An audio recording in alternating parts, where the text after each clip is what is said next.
قرآن مجید تو 1400 سال قبل ہم اس نازل ہوا ہے، لیکن اسکیزوفرینیا کو ہم آج جانتے ہیں۔ قرآن پاک نے مسلسل مثالیں دی ہیں کہ کس وجہ سے اسکیزوفرینیا ہوتا ہے، کیا حالت ہوتی ہے، اسکیزوفرینیا کے ٹائپس کیا ہیں، اس کی انتہا کیا ہوتی ہے، کانسیکوینٹلی اس کے ریزلٹس یا آفٹر ایفیکٹس کیا ہو سکتے ہیں۔ لیٹس ڈسکس، تھوڑا سا ہم اس کو ڈسکس کرتے ہیں۔ اگر ہم سورۃ البقرہ کی ابتدائی آیات لیں، پہلے سٹارٹنگ ہے وہ یہی ہے کہ یقین لانے والے کون سے ہیں، اور اس کے بعد جو یقین نہیں لاتے وہ کیوں نہیں لاتے، وہ زمین میں فساد ڈالتے ہیں، وہ استہزاء کرتے ہیں پیغمبروں کا، تو اس کے نتیجے میں اللہ ان پر کیا کیفیات طاری کر دیتا ہے۔ اسکیزوفرینیا ہے کیا؟ Schizophrenia is basically a mental state characterized by hallucinations, delusions and disorganized thinking۔ یعنی کہ یہ ایک ایسی دنیا ہے جس کو ہم کہتے ہیں حقیقت سے لا تعلقی کی دنیا، ایک ایسی دنیا جہاں پر جیسے ہماری دنیا میں کردار ہوتے ہیں، بہن بھائی ہوتے ہیں، دوست احباب ہوتے ہیں، تو اس دنیا میں بھی دوست احباب یا خیالی ریئلٹیز یا کچھ خیالات ایگزسٹ کرتے ہیں جو کہ بالکل ویسے ہی ایگزسٹ کرتے ہیں جیسے ہماری اصلی دنیا میں لوگ چلتے پھرتے ہمیں دکھائی دیتے ہیں۔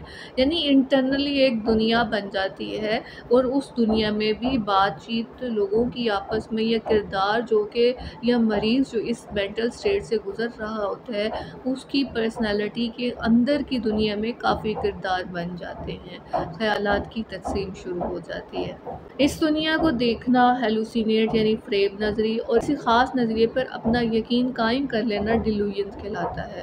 مثال کے طور پر ایک شخص کا نام علی ہے، اور علی اگر دیکھتا ہے کہ اس کا دوست خیال میں، اب یہ ریئل کریکٹر ہے، نام ہے، اور فرقان اس کا دوست ہے، اور وہ فرقان سے جب خواب یا خیال کی دنیا میں ملتا ہے تو وہ سوچتا ہے کہ فرقان اندھا ہے، یا اس کو بار بار یہ ایک میسج ملتا ہے فرقان تو اندھا ہے، لیکن فرقان اندھا نہیں ہوتا، تو یہ ایک فالس بیہیویئر ہے جس کو ہم ڈیلوژن کہتے ہیں۔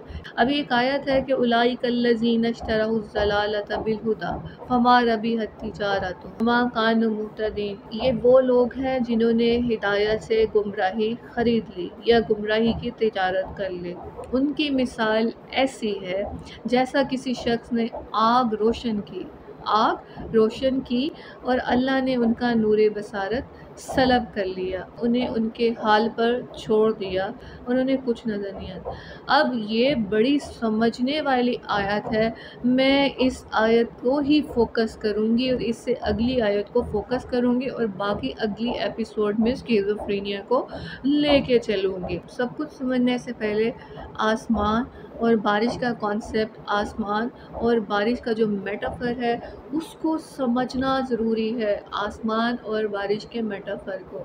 اگر میں کہوں کہ خیال کی دنیا میں زمین بھی ہوتی ہے، آسمان بھی ہوتا ہے، یا خیال کی دنیا ایک سولر سسٹم کے گرد چل رہی ہوتی ہے، سولر سسٹم میں سورج کو اگر میں اللہ کی سوچ کہہ دوں تو اللہ کی سوچ کیا ہے؟ میرا آسمان ہے، لیکن ایک اسکیزوفرینک پیشنٹ کے نزدیک اگر سولر سسٹم، اس کا نظام شمسی اللہ کی سوچ یا خیال سے ہٹ کر سیٹنک سوچ یا خیال یا سیٹنک بیٹری سے جڑ جائے تو شیطان اس کا آسمان بن جاتا ہے۔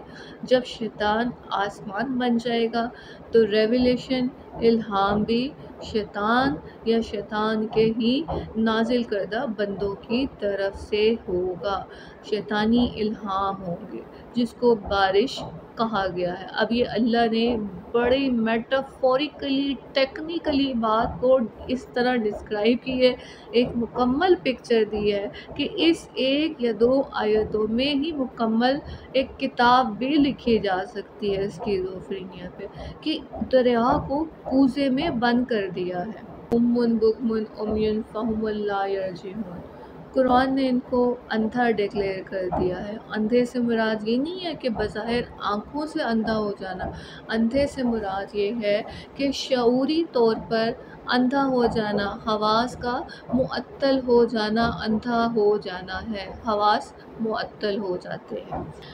یہ ہمارا جو خیال کا نظام ہے نا، اندر کا روح کا جو نظام ہے، اگر اس میں سے اللہ کا نور چلا جائے تو باقی جو ہمارے خیال کے نظام میں شیطان بھی کام کر رہا ہے، کیونکہ اللہ نے ہی شیطان کو ہمارے ساتھ رکھا ہے۔ تو جب اللہ کا نور ہم سے چھن جائے تو باقی کیا رہ جائے گا؟ شیطان کا نظام رہ جائے گا، شیطانی الہام رہ جائے گا۔ تو ایسے لوگ اندھے ہیں اللہ کی طرف سے، شیطان کی طرف سے نہیں۔ ایسے لوگ اندھے ہیں اللہ کی طرف سے لیکن شیطان کی طرف سے نہیں۔ یوں خیال کی ایک ڈارک سپیس کا وجود آتا ہے، اور پھر جب آؤ کسیب من السماء، اب یہ سما آسمان کون سا ہے؟ شیطان سے جڑا خیال۔ کسیب بارش ہوتی ہے، الہام ہوتا ہے۔ آؤ کسیب من السماء جب شیطانی بیٹری سے جڑ کر اس کے الہام ہوتے ہیں، فیہ ظلمات اندھیرے میں، تب کیا ہوتا ہے؟ اگر شیطانی الہام ہوں گے تو شیطانی گرج ہی ہوگی، شیطانی چمک ہی ہوگی۔ ورعد و برق، ورعد یعنی بجلی کی گرج، و برق یعنی کہ چمک کا دکھائی دینا۔ بجلی گرجے گی، بادل گرجیں گے، بادل چمکیں گے، بادل گرجیں گے اور بادل چمکیں گے۔ تو یہاں پر آسمان سے مراد کیا ہے؟ ایک ڈارک سپیس۔ یہ آسمان کیا ہے؟ ایک ڈارک سپیس، اندھیرا ہی اندھیرا، اور اس اندھیرے میں شیطانی گرج اور چمک ہو۔ ورعد و برق، آسمان سے شیطان کی جانب سے شیطانی برسات ہو رہی ہے، شیطانی کرم، ہر جانب اندھیرا، بادل گرجے، بادل چمکے۔ تو کیا ہے؟ The dark space of negatively charged aura must have light. When it keeps popping out, the victim listens to sound, sees false realities. بادل کا گرجنا، sense of hearing، بجلی کا چمکنا، sense of seeing۔ تو اللہ نے ان دو سینسز کو فوکس کیا ہے، sense of hearing اور sense of listening۔ جب یہ دونوں سلب ہو جائیں، جب ہم بجلی کی انتہائی تیز چمک اور تیز ہوا سے سننے سے مفلوج ہو جائیں، دیکھنے سے عاری ہو جائیں، تو کانسیکوینٹلی ہم بول بھی نہیں پائیں گے، سکتے کی حالت طاری ہو جائے گی۔ اور اسی حالت کو اللہ نے کہا ہے صم بکم عمی، یعنی کہ اندھے بھی ہیں، گونگے بھی ہیں اور بہرے بھی ہیں۔ ایسا کیوں ہوتا ہے کہ جب اپنی ول پاور، اپنے ارادے کو، اپنی ول پاور کو شیطان کے حوالے کر دیا جائے؟ جیسے اگر مومن ہوتا ہے تو اس کا خدا خود ارادہ بن جاتا ہے، اس کا ہاتھ بن جاتا ہے، اس کا کان بن جاتا ہے۔ تو جب خدا اس کے ساتھ ہوتا ہے، تو جب شیطان کے ساتھ انسان منسلک ہوتا ہے تو شیطان انسان کا ہاتھ بن جاتا ہے، یعنی اختیار بن جاتا ہے، اور اس کی آنکھ، سماعت، بصارت سب کچھ بن جاتا ہے۔ تو بیسیکلی جو سملز اور میٹافرز ہیں یہ استعارات ہیں۔ جب بصارت اور سماعت گراں گزرے، جس کو جدید نفسیات میں ہلوسینیشن کہتے ہیں، تو قرآن کہتا ہے یہ بجلی کے کڑاکے انسان جو اپنی پرسیپشن کی دنیا میں رہتے ہوئے دیکھتا ہے، کانوں میں انگلیاں ٹھونس لیتا ہے، جیسا کہ موت کی گرجدار چیخ سے ڈر کے خوف کھا جائے۔ یہاں پر قرآن کی طرف سے سائیکو انالیسس بھی دیا گیا نفسیات کا، کیونکہ قرآن نے نفس ہی کی جگہ جگہ بات کی ہے، اور جب قرآن پاک میں نفس کی بات جگہ جگہ پر ہوگی تو نفس کا یعنی نفسیات یا سائیکو انالیسس بھی دیا ہوگا۔ نفس کے سوچ اور خیال کا مجموعہ ہے، اور شیطانی الہام کیا ہوگا؟ شیطانی سوچ اور خیال، اور انسان اچھے اور برے میں تفریق کو کھو دے گا۔ ایک شخص خود کو بارہا مرتے ہوئے دیکھتا ہے لیکن وہ مرا نہیں ہے، یہ سوچ کہاں سے آ رہی ہے؟ ایک شخص خود کو ایک کبھی عمل کو بار بار دہراتے ہوئے دیکھتا ہے، تکلیف بھی ہوتی ہے، یہ تکلیف کے ایک عذاب کی صورت اس پہ مسلط ہو گئی، اور یہ سوچ کہاں سے آ رہی ہے؟ اوبویسلی ایک پازیٹیو سوچ نہیں ہے، ایک نیگیٹو سوچ آ رہی ہے، اور شیطان کی طرف سے آ رہی ہے۔ جب چمک اور گرج سے ایک حالت طاری ہوگی جس کو ہم کہتے ہیں اسٹیٹ آف